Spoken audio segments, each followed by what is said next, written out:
Well, so hello, everyone. I'm Rita McGrath. You probably knew that. And here with me is one of my heroes, someone who has just written a fantastic book and is just transitioning from his role as president of Southern New Hampshire University, an institution that he and his team have really transformed over the last few years, making possibilities more available for more students than I think anybody could have really thought. It's been a really great journey. So Paul LeBlanc, welcome. Rita, it's so nice to be back with you, as always. Thank you. As always, it's Very great. kind words. So we're talking about this great book. It's called Broken, and the subtitle is How Our Social Systems Are Failing Us and How We Can Fix Them. And Paul and I were just talking about how, with so much despair and dystopian forecasting going on in the world, and everybody saying everything's hopelessly broken, there is a path forward and there are bright spots. And so maybe just tell us a little bit about how you came to write the book. You open with some very personal stories of your own upbringing and background and how that led you to the path that you then later took. Yeah. It's funny. I was writing a book that came out a year before Broken called Students First. I was writing for Harvard Ed Press, and I'm a pretty fast writer, generally speaking, and I can blast out drafts. Doesn't mean they're very good. They might need a lot of editing, but I'm fast. But I was so blocked in the middle of Students First, and I couldn't, I was just stuck. And someone asked me, I have a little circle of readers, and they said, well, what are you stuck on? I said, actually, an unrelated question. And the question is, do I think higher education can learn to love its students again? My wife kind of rolled her eyes and said, did it ever? And I was like, yeah, like I felt like I was loved as an undergraduate. I talk about that story. This reader, student, said, why don't you just take a little bit of time and answer that question? Just write about it. And I wrote feverishly, for 2 weeks, just all the time, and produced a whole bunch of chapters. Not many of them actually survived into the eventual version of Broken, but they were the foundation for that thinking. And then I got back to my project and it raced along again. So I had this thing that was, at some level of consciousness that I was grappling with. But I set out when I returned to the book. So I did my other book and kind of returned to let me see if there's something here. And I actually then went out and started talking to people in other systems of care. So when I use that phrase, I mean systems are often public systems that are meant to lift people up. K-12, higher ed certainly, healthcare, mental health, treatment, addiction treatment, et cetera, et cetera. Theoretically, criminal justice, I think they don't really do that very much. Help people lift people up. And I talked to innovators. I found innovators who are in those spaces to say, tell me how you're innovating, how are you rethinking these systems that not only so often dehumanize the very people they're meant to serve, but often dehumanize the people who work in the systems themselves, the burnt out nurse or doctor, the burnt out K-12 teacher, so on, and found amazing people. And as they described their work, and I can share some stories real quickly if you like, I also then wanted to understand what is the sort of psychology, the sociology behind it. So I also then interviewed people like Jessica Benjamin at NYU, the noted feminist psychologist, Matt Steinfeld, a psychologist at Yale, and Greg Elliott, who's a sociologist at Brown, who talks about mattering, which is the title of my very first chapter. And they gave me a framework for thinking about the innovation I was seeing. So I was both able to describe the innovations, but also describe, here's what's going on. And at the end, what's going on, fundamentally, the argument of the book is you can't transform a life. And that's what education's about. It's what healthcare is theoretically. It's about you can't transform a life if you're not in relationship with the person you're helping, that you're educating, serving, treating, et cetera. And our systems don't allow a lot of space for human relationship. And that's the thing we have to change at scale. So that was what led me to write Broken. And it was an amazing year of learning, of optimism. This is not pie in the sky stuff. These are people who are actually transforming big systems of care. So inspiring. And also I wove into that and got to places talking about how do we as leaders then think about this and what's demanded of us in that work. Yeah, and in the last chapter, and I want to come back to earlier in the book, but in the last chapter, you talk about the energy, I guess I would say, that it takes to deal with the person who's right in front of you when you could just drop back and say, let the system handle it, right? And let the rules dictate and whatever. And, you Yeah. know, you tell a couple of personal stories about someone who basically usurped that person's role because they weren't doing well. In another case, let someone get fired who you would worried about, undermining the authority of the person she was reporting to. And I think we've all been in those moments where you look back on it, you go, oh, if I'd just taken a little more time, if I'd just been more thoughtful, if I'd just, taken that deep breath and said, okay, what's required of me right in this moment? And We would have done better, right? yeah. And what's required is sometimes not what the system requests of you or demands of you in some cases, right? And that's the hard part. When do you do the thing that's genuinely human and empathetic and you know in your heart is the right thing? But the system gives you cover. It says, no, no, no, this is the way I'm supposed to do. Oh, here's the rules, ma'am. Like, I'm just following the rules. Don't get, and we've all encountered that kind of mindlessness. And, we call it mindless bureaucracy. It's actually kind of heartless bureaucracy. And as you know, Rita, the hardest chapter is the last chapter because I'm talking about leadership in that chapter. And I'm talking about, and I, it took a long time to use it, the L word. I actually talk about love. And if love being defined by a willingness to give people your time, to spend time to know them in their complexity, to know them as human beings, to be invested in them. And in some ways, it goes all the way back to the first chapter, which is about mattering. Like, do I matter to you? And when I've been doing this recently, I've been asking people, if you think about, I can name Mark Schlafman, Elizabeth Collins, and Helen Heineman, the three teachers that transformed my life. And when I think about them, sixth grade, high school, and undergraduate college, it wasn't that they were particularly great teachers. They were very good teachers, or that they knew their stuff. They did. They actually knew me. It wasn't about knowing their stuff. They knew me. They gave me their time. They made me feel like I mattered. They were interested. They understood my context. If I came in to talk about a paper that wasn't particularly good, they could look at me and go, hey, Paul, you seem out of sorts. What's going on? And actually be interested in the answer. They lifted my sights. There's a chapter in the book about aspiration. I had three, and I ask people all the time now in audiences, lift your hands. How many of those teachers did you have? You can name, their names. How many do you have? And people will say 1, 5. Some people say 10. The average is 3. Wow. And we've had scores of educators in our lives, and lots of them being very good teachers. They did what they were asked to do. But how many of them loved us in the way that I described? And it's only them that actually transformed our lives. I had a fascinating conversation the other day with Esther Dyson, of all people. Oh, and yeah. She was, of course, she's on the same hymn book we all are. And she made a really interesting distinction between attraction and love. And she was talking about, attraction is great. We get excited, we get interested. This is great. But love is about being needed and needing in return. And I've never thought about it that way. And it's interesting, this is kind of a subtext that I'm hearing in more and more places. Even Satya Nadella at Microsoft, you can't think of a more hard-nosed, edgy kind of company. And he talks about, we need customers to love what we do. We need customer love. And I just think, whoa, that's amazing. So those listening who don't know you, maybe tell a little bit about your analysis when you first arrived at SNHU, because I've always thought that was a very interesting breakthrough moment, right? Which was, what are your different students really needing from you? Yeah, and if you'll permit me the liberty of just backing up a hair, because my personal experience, which I'll capture in 30 seconds, actually so much informed the mission and my sense of what I needed to do at SNHU. So, immigrant from hardscrabble farming village, kind of Appalachia and Maritimes of Canada, the poorest section of Canada still is today. Parents who had 8th grade educations. We immigrated when I was a kid to the Boston area, youngest of 5. So first in my family to go to college, learn to speak English in kindergarten, and grew up poor, never deprived. So I don't want to overstate it, but loving family. But my mother worked in a factory until she was in her 70s, and my dad was a day laborer in the kind of work that breaks a man's body. He couldn't work early in his life because of that.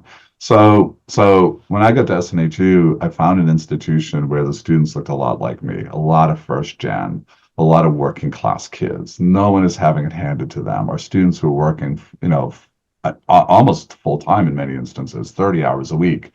That was the campus, because mostly what SNHU was at the time was a campus in Manchester, New Hampshire. It was about 2,000 students, another 500 online. So I had a little online program when I came. And my background's in technology and education, obviously. And I sometimes do a session at the Harvard Grad School of Ed for new presidents. And I will say, when you arrive as a new president, it's like being dealt into a high stakes poker game. You get a hand. You don't get to choose your hand. The hand is dealt to you. Hopefully you sort of looked at the cards before you arrived. And then you have to play your best cards. And SNHU was unknown, third tier, if I can imagine 4 tiers in the world of higher ed. Well, you just come from a smaller school, right? I came from Marlborough, a little liberal arts college in Vermont. But, we had 7 years and had raised a lot of money and kind of got on the radar screen for doing innovative things. We had the first internet e-commerce programs, internet education program called the Internet Education Program at the time. So there was a lot of attention, and I think I was in a bunch of searches, and some of them with schools that were very highly selective, and I was probably the unlikely candidate. But it's when I got to SNHU that I felt at home. Mm-hmm. I found students that looked like me, and I thought, I love this mission. And, Clay Christensen is a dear friend, both of us. He was a friend of some 40 years, was on my board for 9 years, was trustee emeritus. And I think, he really shapes my thinking about this. He would say I had 2 gifts, SNHU, 3 gifts, but he would say 2. We had no money. So we weren't fat and happy. And we didn't have a lot of tradition and status. So we weren't tied by, our sort of elevated sense. We weren't drinking our own Kool-Aid. My 3rd gift was that everyone I met during the search process says, we want to be better. And higher ed is so often trapped by its traditions, its prestige, its status, or a large endowment that allows you to kind of, be buffered from it's not many places even today with big endowments can say that, but it was true at the time. The card I saw was that we had this little online program. I could see what was happening. That nonprofits kind of looked down their nose at online ed. The for-profits rushed into it. Nature abhors a vacuum. So at their height, they educated 12% of all college students. Phoenix was 500,000 students at the time. And I thought, how do we compete with them? Because I can see the future here. I can see that for our students, especially for working adults, which had been in our DNA, we had all these, evening centers, continuing education centers for working adults. Online works better for them. I could see that. And I thought, this is the future. This is the bet I want to play. When you get dealt into a high stakes poker game, good poker players don't play, bad cards. They don't chase inside straights. Like, don't waste your time doing things that won't, we were never going to be a research university. I could take a nod and the faculty would have been happy, but it wouldn't have done anything. It wouldn't have moved the dial. But here's a chance we could move the dial. So that's what I set out to do. Today, we're about 250,000 students. We're the largest university in the country. Our operating budget back then was $50 million. Today, it's $1.4 billion. We serve a lot of students. This year, we'll graduate 44,000 students between our fall and spring commencements. So it's been a great, an overnight success of 21 years. Great teams, and teams that evolved. A lot of lessons about how you build and scale. And, in 2012, we were well on our way. We were number 50 in the country's on the Babson list of the 50 largest online providers. We were number 50 among nonprofits. And 3 years later, we were number 4, and that was a rocket ride. And I had no idea what I was doing. We broke everything. We didn't know how to scale. The next time we scaled was the first year of the pandemic, and we were prepared that things would go in the other direction. But in fact, we grew by 46,000 students and hired 1,600 more full-time faculty in 12 months, all of it remote. And this time, our scaling systems held. And we were strained. We were working hard to keep up, but we didn't break. And I love that, because for me, I have an old friend from the South who says there's no education in the second kick of the mule. First kick, we learned. Second kick, we ducked. We missed it, and didn't get hit by the mule. We actually pulled it off. So learned a lot along the way, and had moments where I questioned if I was the right person to continue to lead. And I think we all have to ask that question periodically. am I still the right person for what this organization needs? So, long answer to your short question, but it's been a heck of a ride over the last 21 years, and I will step down on June 30th after that time. And what led you to make that decision? Couple of things. One is I do think I'm haunted by the colleagues I've known in my career who stayed too long. In some cases, just a year too long. And it was the difference between a storied legacy and everyone just remembers the last bad year. And there are lots of reasons why that happens, and sometimes it's out of your control. But I thought I definitely don't want to be that guy. Two, I think I'm cognizant of that. You start to fresh perspective is helpful. I think same friend from the South, that's all my best quotes, said to me, Paul, if there's a pile of dirt in your living room and you walk around it long enough, at some point you forget there's a pile of dirt in your living room until company comes over. Like fresh eyes, actually. Why, so there was a little bit of that. I'm not getting any younger, I'm 66. I thought, there's interesting work to be done and probably in a different context. So what could that look like? And of course, then AI came barreling into our world in November of 22, and I'd already planned to step down, but that just confirmed the choice. And now I'm heading up a new AI and education company with going from 14,000 employees to 7 and a bunch of contractors. Yeah, so all those things I think all contributed. Yeah. So just to return to the book for a minute, because as I said, I'm such a fan of the book, and how much how much hope there is in it, and there's a lot of criticism too, and there's a lot of darkness in terms of the failures of so many systems. But you got these lovely examples of things that are working. But I want to kind of get to the observation you make about scaled systems, and I'd never thought about it this way before, which is scaled systems like symmetry, they like clear repeatable process, repeatable processes. They're like, choo, and they don't like humans who are messy and unpredictable and time consuming, and they've always got the dark sides. They've always got things that you just roll your eyes and they're messy, hard to measure. They don't operate predictably. Exactly. And I think what's really very enlightening about how you show how these scaled systems don't work, and one of the examples I've used a lot as a quote was your example of a student who was trying to bring over credits for some calculus she'd taken, but it was beyond the 10-year window that SNHU normally allowed. I love the way she sort of came to you and was like, I don't believe calculus has fundamentally changed in the last 10 years.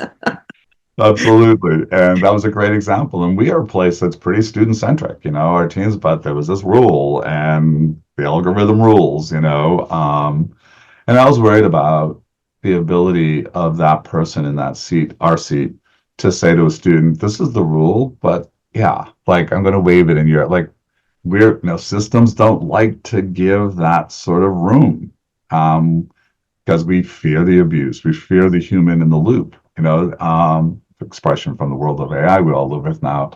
So I think it's interesting. I think systems, and I'd make an argument that it's probably some confluence of Taylorism, right, which has so much informed our industrial way of thinking about production. But when you bring that to human work, I'm not sure it carries over so well. Then add, so post-Reagan, distrust of government, wanting to spend less. So we try to move, we want efficiency and get humans out, and humans are messy. So you get all of this coming together.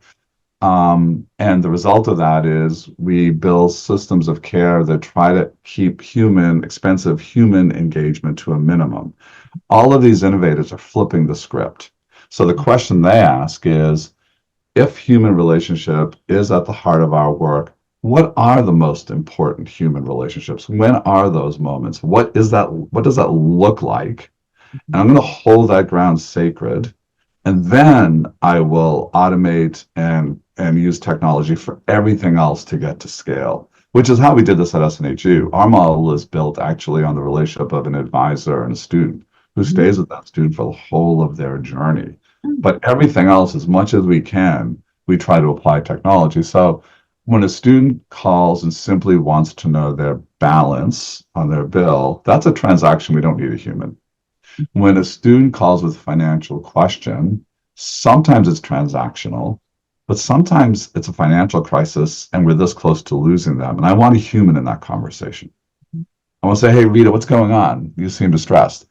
I just don't know. The money's not adding up. Well, okay, let's back up, talk me through it. And in those moments, those human interventions are the difference between a student's success and a student failing. And the real one, the one that drives us all the time, is the advisor, because they're with you the whole time, right? And what we need to know is that we have someone in our corner, that it matters to the organization. So I use the example of what was then called Aurora Health, but it's changed. It's now One Medical, I believe. It's been acquired by Amazon. But Alexander Packard, he goes by Xander. They use a model, a multi-state large healthcare system now, in which they, and this is going to sound counterintuitive, actually reduce the amount of time you get with a clinician. Minimal, because that's expensive time, right? That's expertise and expensive time. But you get a healthcare coach. And that healthcare coach is really, those healthcare know you. They know you, your background, your context. So while the physician may be with you all of 3 minutes and leaves the room, the healthcare coach is like, all right, Rita, let's talk about what you just heard. Low sodium diet. What does that mean to you? Well, I'm going to use the salt shaker less. Well, a lot of salt and processed food. Let's look at your menu of the last 3 days. What were you having? Who does your shopping? Or I remember you told me your niece does your shopping for you. Let's get her on the phone. Like, time consuming. But a healthcare coach is a lot less expensive than a physician that took 10 years and $1 million to train.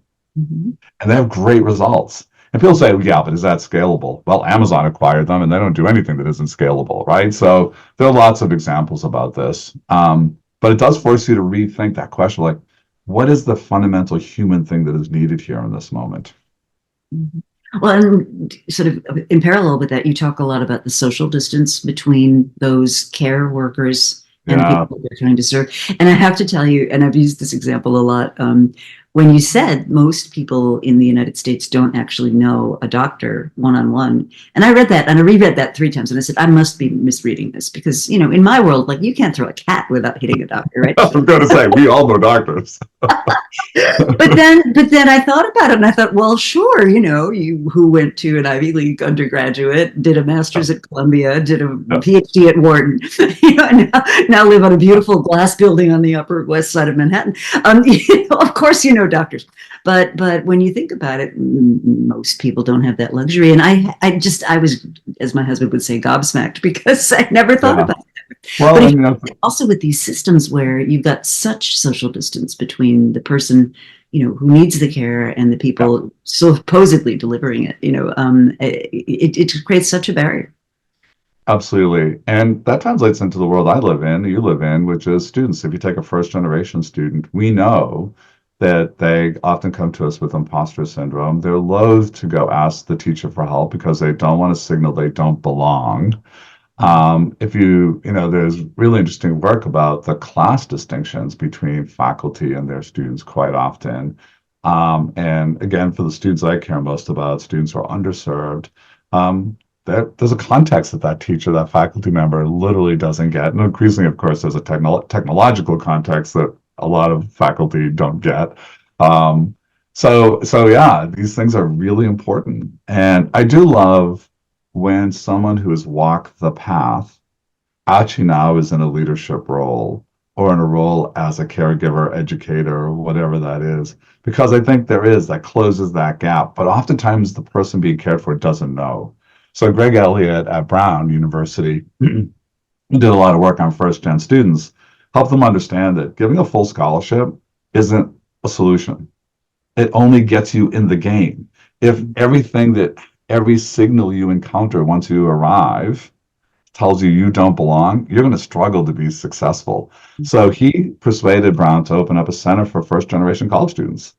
And when they arrive on campus, he makes sure that as many faculty and staff who were themselves first generation are there. And that changes the conversation. Like, whoa, wait a minute, Professor McGrath, you were first generation? And you get to say, oh yeah, I've been down this path. Mm-hmm. Right? And now you need to come talk to me when you're struggling. Like, don't wait. It changes the game because now I'm connecting. Mm-hmm. Right? And that's what Jessica Benjamin talks about. Like, you have to be in relationship with, and oftentimes she has this notion of, you have to find an identity that's different than either of you. You're no longer just my faculty member, distant, esteemed, up high. I'm no longer just a student. We are both something else. And that's where those connections happen. And in addiction treatment, you see a lot of people who themselves had overcome substance or addiction, or were in families with addiction, right? Like they have that sympathetic connection in that way. And you said you had some other examples that you were finding when you're doing the early research for the book. I'd love to hear My a few. favorite one, I mean, my sort of hero of this book in many ways is Loris Betts, who was the CEO of the University of Utah healthcare system, the largest healthcare system in Utah when he was CEO. Also, one of the most poorly rated in the country when it comes to patient satisfaction. And he talked about, he told me the story about his wife had an unexpected attack of kidney stones. Apparently, some of the worst pain you can have as a human being, from all accounts. Not what haven't had been there. He rushes her to one of his hospitals, where he watches her get treated in terrible ways, like dehumanizing ways. So much so that when he was telling me, I stopped. I said, "Wait a minute, did they know like the connection?" He goes, "I was in the room." And he goes, imagine what would happen if it was some poor schmuck off the street. Here's the CEO and his wife. And, he could have chalked that up to a bad clinician or just a bad day at the hospital. But instead, he owned it and said, wait a minute, this is happening on my watch. And he reached out to the department. They got patient feedback. And what he realized along the way was that he was getting all these averages, but he wasn't getting the worst cases.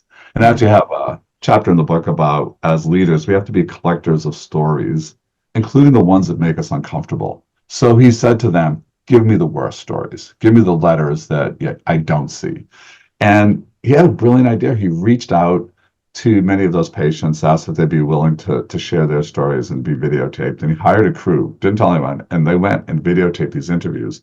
Then he brought in his staff, his clinicians, into an auditorium, turned on the lights, played the video, and he said, people are crying. They kept saying, this isn't us. And he's like, this is us. No one else. Like, we're the ones, like, this story you're hearing, that's us. And it was a kind of a breakthrough. Like, he had to break through the believing your own narratives, et cetera, et cetera. And then he set out in a multi-year, and it was fast. I mean, he changed the culture within, I want to say 5 years. They went from the bottom 20% of systems in the country in terms of patient out to number one, not number of top percent, number one ranked healthcare system.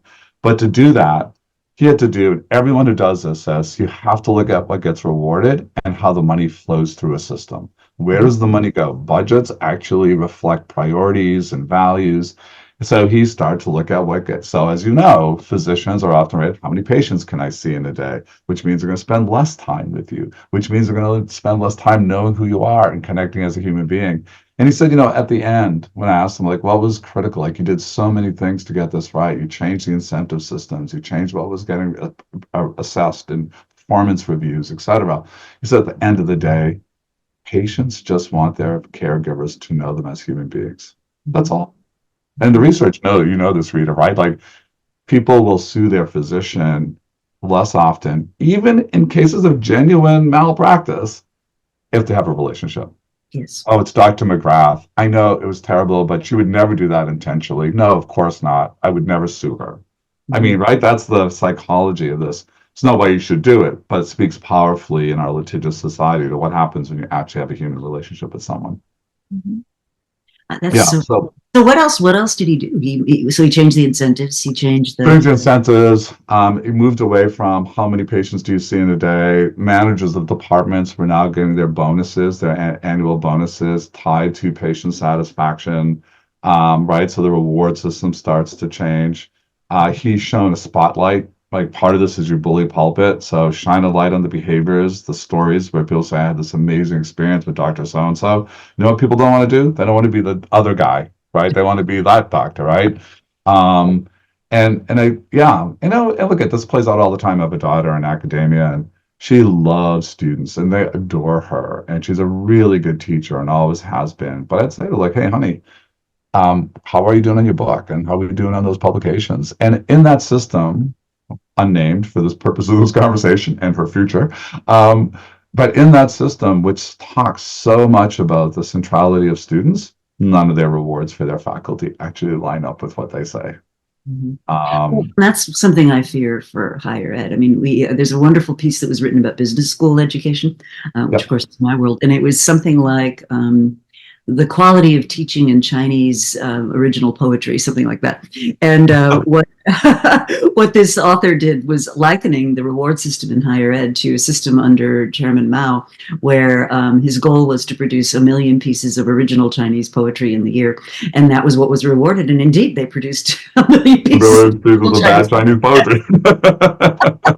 But I mean, I remember somebody somewhere reading that the average, prestigious journal publication for a business school professor gets read by, like 10 people. And I'm like, well, if I knew who they were, I would have addressed it to them, in the front of the sent them a letter.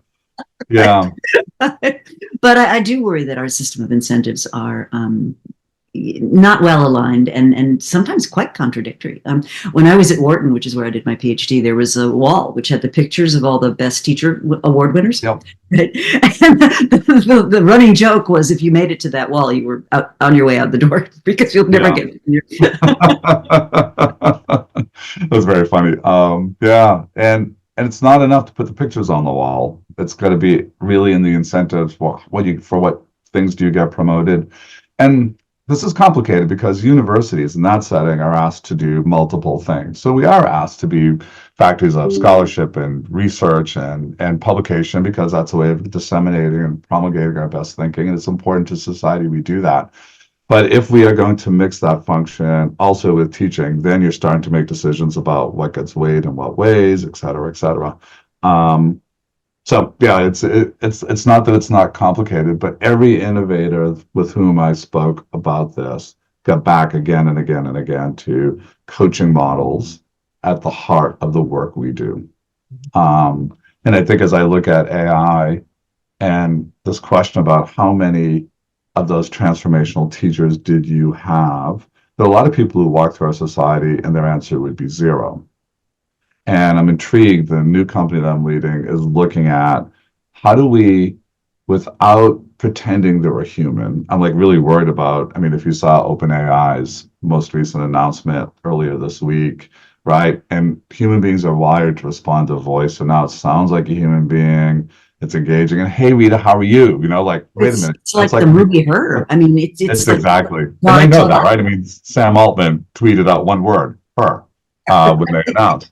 And I watch how quickly we anthropomorphize our technology. Like we have a simple chatbot that our students love. It's called Penny. It increases their persistence rate. It really drives success. And at a student, we interviewed them. We have a video someplace of them talking about it. And students said, I came home, I was really tired. I had an assignment due the next day. I was like, oh, never mind. I just want to go to bed. And then I got a text from Penny, and Penny said, hey, your assignment is due tomorrow. Just a reminder, do you want me to connect you to the writing center, or do you need any other help? And she goes, I was like, all right, Penny, I'll do it.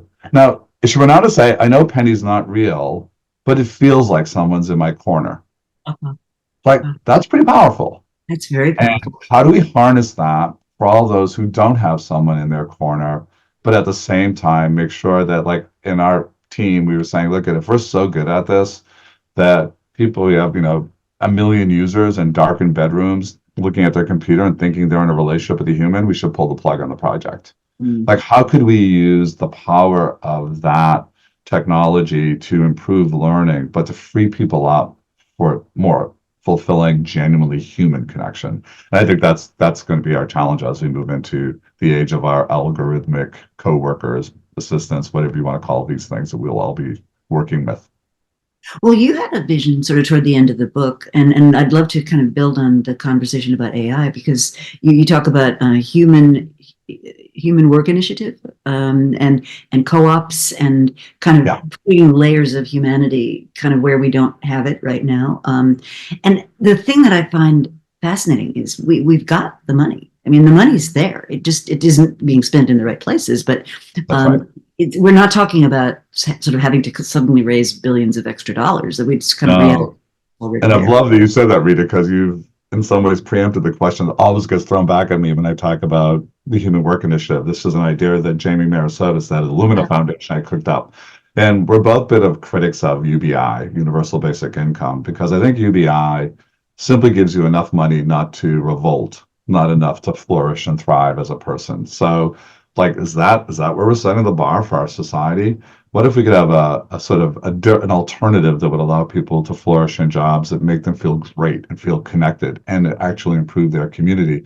So here's what I would say. If you'll give permit, I'm going to come back. I'm going to circle back and with a more fulsome discussion than I did even in the book at the time, which is that since the advent of ChatGPT and this tidal wave of AI that's washing over us, I think that the role of universities as knowledge factories, we create knowledge workers for a knowledge economy, that's being upended in a world where now we're no longer the best knowledge worker available. That's here.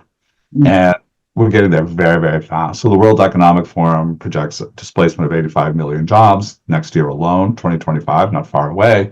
There are others that project even more dire sort of job displacement in knowledge industries, arguing that AI will do for white collar knowledge work, excuse me, what automation did to blue collar work. If that's true, I'm in the camp that widely believes it probably is, then we're going to reinvent a lot of our jobs, and a lot of those jobs will go away. I mean, PwC's invested a couple of $1 billion in AI. It's not so they can hire more accountants, right? And call centers now are shifting quickly, and like jobs are already slowly, but it's going to pick up that momentum, will pick up speed.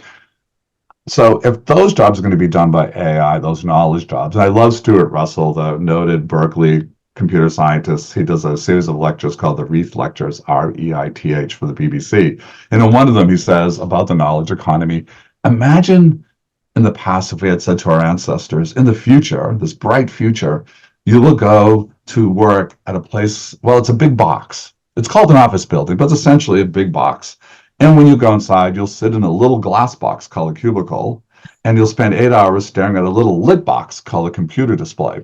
They would say, that's hell. I'm running in the other direction, right? So now think about what we need in our society, what I argue in the book, which is that if knowledge jobs go away, there's an opportunity to do the thing we know we need to do. We should flood our K-12 system with talented teachers and counselors and social workers and coaches and staff.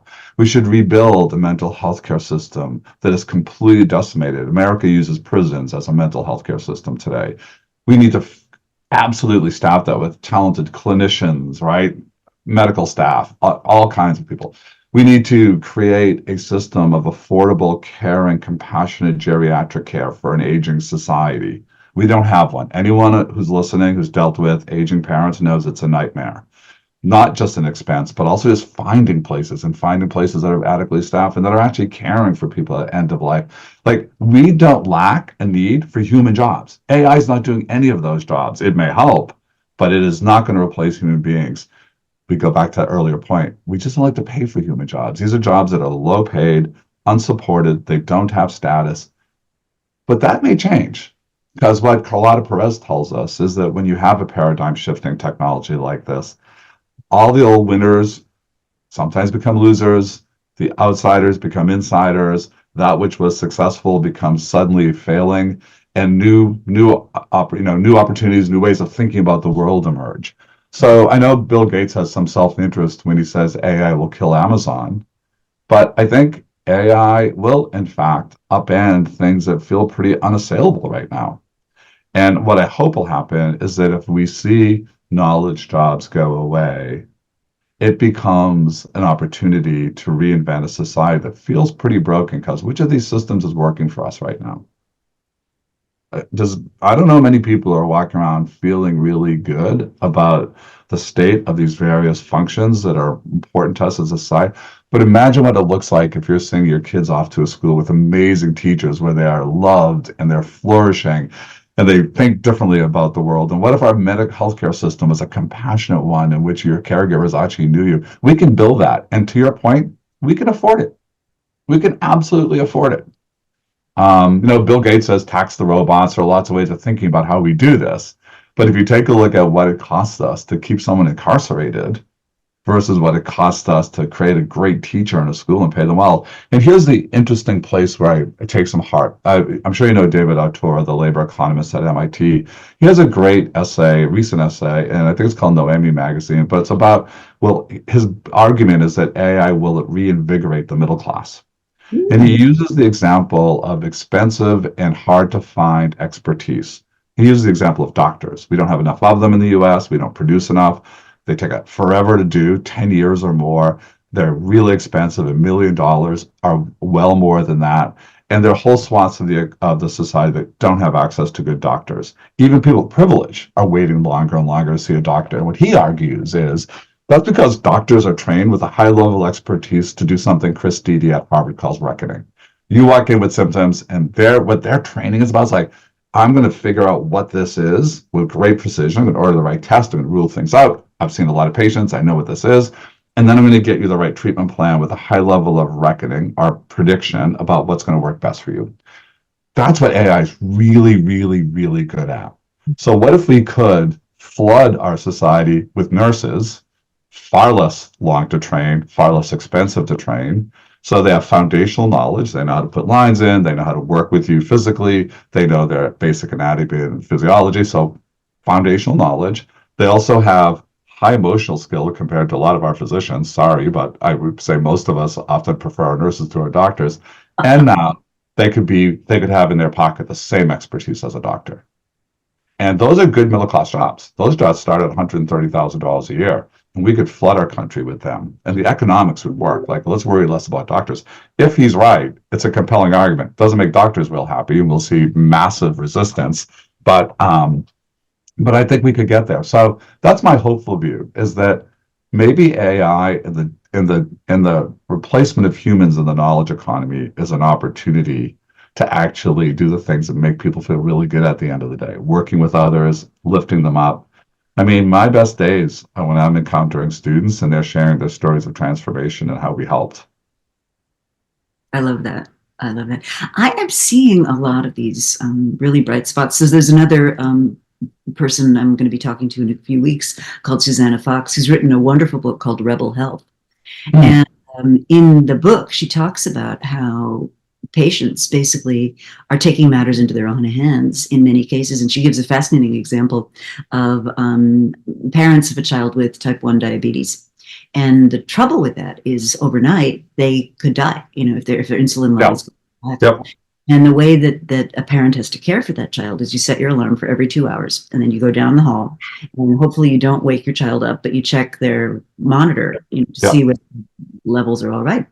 And the manufacturers never thought anything of it. But what started to happen now was they using the power of the internet, they started to connect with other parents who were in this same situation.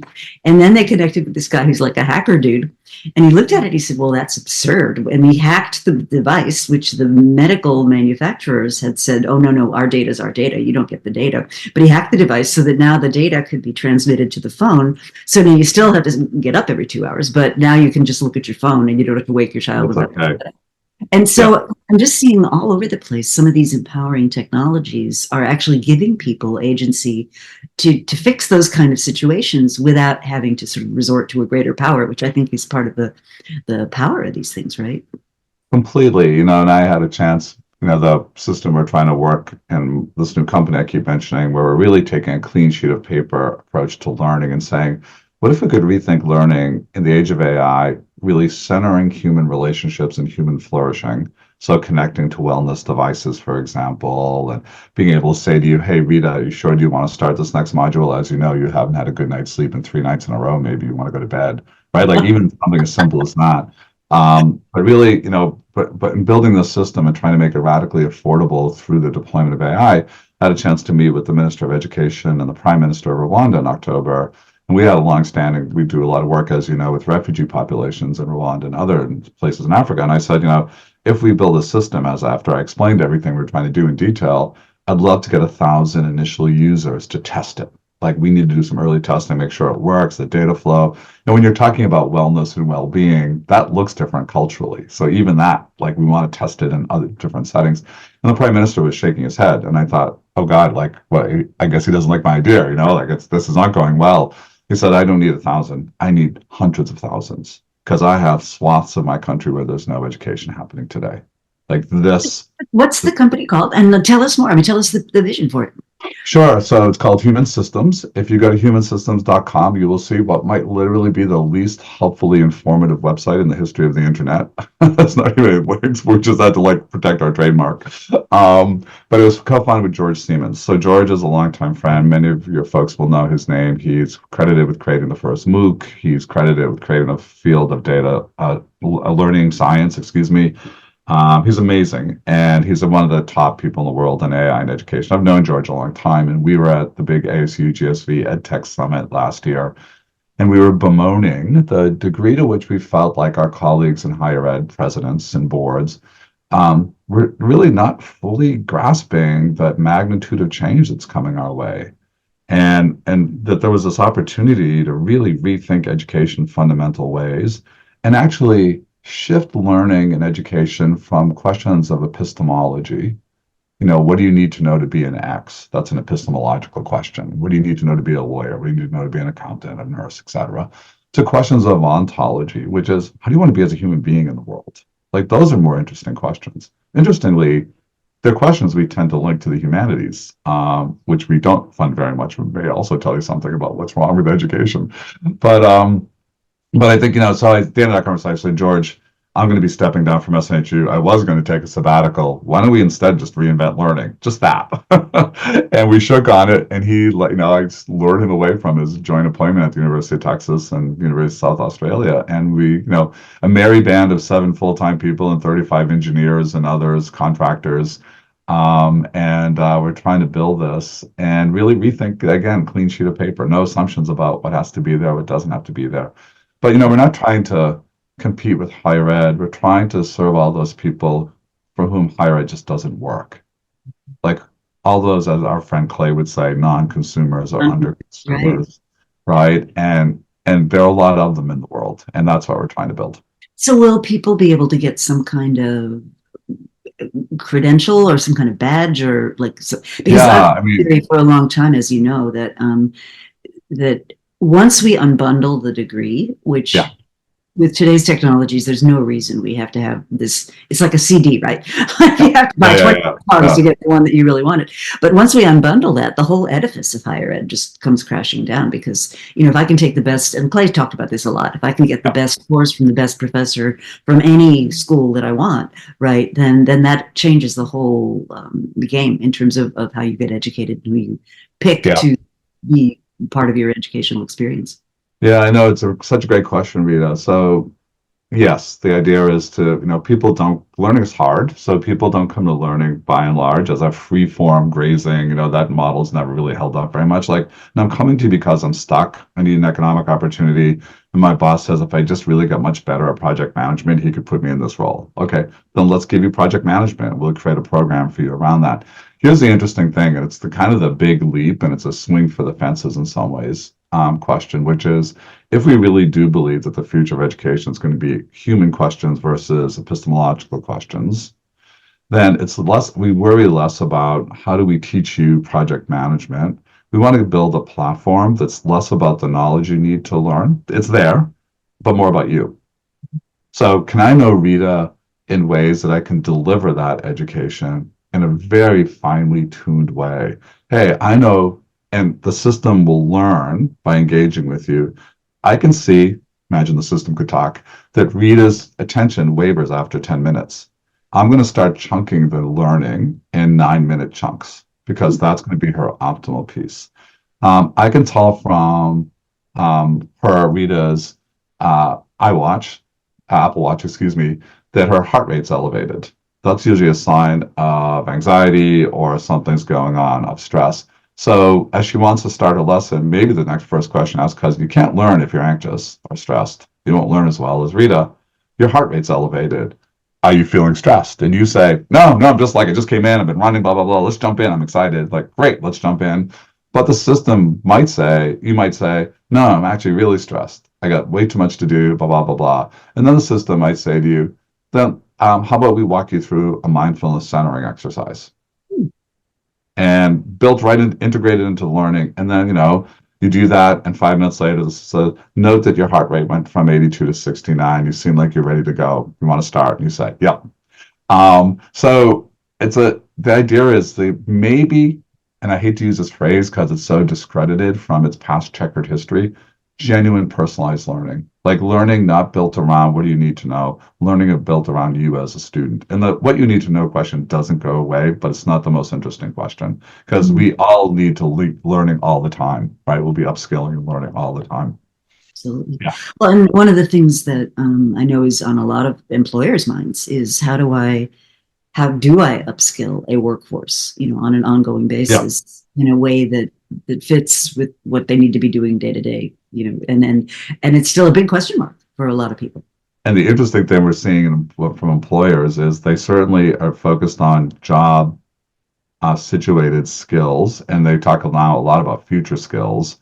What are the skills that their employees need? But they also talk about distinctly human skills, empathy, working on teams, leading teams, navigating culture, navigating difficult conversations. Like these are the things that they're seeing their people struggle with. And those are not epistemological questions. Those are very human questions. And if we can meld those, so we talk about a kind of DNA spiral. So wellness, empathy, human skills interwoven with the sort of practical skills of a particular job or a function that needs to be learned. So it's a fun project. SNHU is our primary investor. It's a public benefit company. It's a for-profit company. And we've had lots of people say, I'd be really interested in learning more, and maybe even investing. I was like, you should run the other way. This is a massive swing for the fences. It's highly complex. It has a very high probability of failure, but we're learning a lot, and we'll see. It's good stuff. So is it sort of a personality that talks to you on your phone or something? I mean, So we do believe the dialogic is the way we will interface. I have two big bets that we're making. These are not profound, and if you watch the OpenAI spring announcement of earlier this week, you saw it vividly demonstrated, right? Which is this her-like ability. So, what I think the future of the dialogic will be for the learning and the engagement will be the feeling of sitting across the table from a great teacher, someone who knows you, right? We all know what that looks like. So that's the first one, and then I'm a big believer that glasses are going to be the key. Will be our key interface. So in the OpenAI demonstration, when they wanted to show the ability to get help from the ChatGPT 4.0, O for Omni, they held up a phone and used the camera as he, held up the phone while he did a math problem, and then said, "Why can't I solve for this?" And ChatGPT says, "Well, you need to move the X and blah blah blah," right? What a clumsy way to do that. What if my glasses were smart? What if I could just look at it and say, I'm working on something, give me guidance? What if that something is actually a physical process where the system is watching you and saying, oh, don't connect that red wire to that blue wire. Like, stop. But, oh, you're right. And right. So, the Institute for the Future out of Palo Alto, it used to be called Xerox PARC. They have this wonderful phrase and concept of artifacts from the future. So things in our current world which are not successful, but when we look back, we will see that they predicted something that later became profoundly important. So if you think about this, when I was I was a PI for a big ARPA grant with Apple, and I remember being Cupertino in the 90s and said, "Do you want to see the next big thing?" I was like, "Yeah, like of course you put it that way." And they brought in an Apple Newton. Do you remember, Rita, the Apple Newton? It was this big clumsy thing. It was huge. Like you open it, but it had a stylus, you could write, and it would translate your writing. Like I wrote, my wife's name is Pat, and I wrote, "Dear Pat," and it came back as "Deal Pot," which is right. I mean, it was so maybe like bad career advice, but remember Doonesbury, the Doonesbury cartoon about that. But you could keep your calendar. Well, it was a failure. It was a massive failure. But what came next was the Palm Pilot. And the Palm Pilot was the BlackBerry, and then the BlackBerry was the iPhone. Right. And I look back and say I think Google Glasses, the universal symbol of a nerd that year, I had my pair, but I think Google Glasses, for all of the massive failure that it was, I think it actually predicts. I think in the future we will say, that was the first attempt. And now I have, if I can show you real quick, your listeners, but if you haven't had them yet, the new Ray-Ban Metas. So these are smart glasses connected to AI through Meta collaborates with Ray-Ban, and they don't really look nerdy as Google Glasses. But this is a camera. I can turn it on by tapping. I can look at something and say, Meta, what is this building I'm looking at? And Wow. and it will answer the question. In fact, it just came on because it heard me say, "Hey, Meta."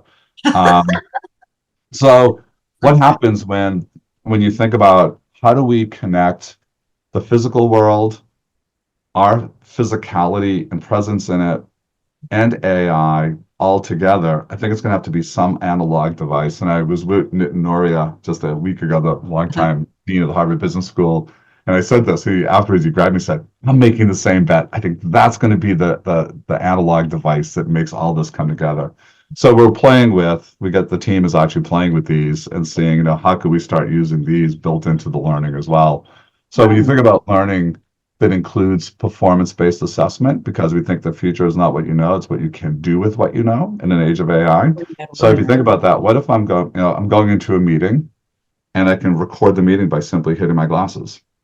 And then the artifact of that video, let's say a half-hour meeting, then the AI sort of does a run through for me and say, how did I do in that meeting? It's like, well, you interrupted Rita 3 times when she was speaking. So if you've played with Poised, for example, it gives you that kind of feedback. You can add it to your computer. It would do this for a Zoom call. You talked for 45% or 50 or 80% of the time. You use filler words like, thank you for the feedback. I'll work on it, right? So really kind of amazing possibilities start to open up. I love that. Oh, I love that. Yeah, And for kids too, that's great. I remember one of the best pieces of parenting advice I ever got was catch your kids doing something right and reward them for it. I love that. Yeah, I love that. Yeah, yeah. Oh my goodness, this time has flown. I don't want to overstay my welcome. I do want to be helpful. So if I can be useful in the new venture, let me know. I mean, I'm Rita, you always can be helpful to us. Smart people like us, we'll follow up. please do. So people can catch you on humanfutures.com. I know you're active on X, which used to be Twitter. Anything else that you'd like people to know at this juncture?